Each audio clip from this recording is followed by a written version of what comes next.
ఒకరు కూడా అలాగనే కదా బ్రతకాలనుకునేది, అవునా? రైట్. కాబట్టి ఆ వాగ్దానంలో మరి మీరు ఎంతమంది పొందుకున్నారు? పొందుకున్న వాళ్ళము దేవుని స్తుతించండి.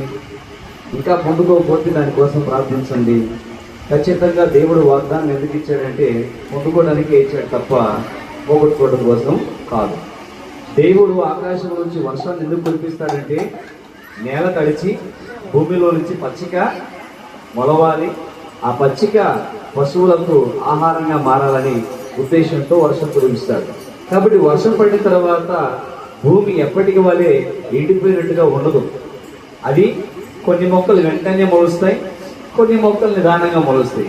మొత్తానికి తడిచిన ప్రతి నేలలో మొక్క అయితే మొలిచింది, కానీ రోడ్ల మీద మాత్రం మొక్కలు మొలవు. ఎందుకంటే రోడ్డు గట్టిపడిపోయాడు. మన హృదయాలు కూడా గట్టిపడిపోతే వాక్యం యొక్క వాగ్దాన ఫలం మనకి అందదు. కానీ మన హృదయం ఎంత మెత్తగా ఉండదో, మన హృదయం ఎంత సున్నితంగా ఉండదో అంత తొందరగా మనలో నుంచి ఆ ఫలము కనబడుకుంటుంది. హల్లెలూయా. వినయము కలిగిన వారి ఎల్ల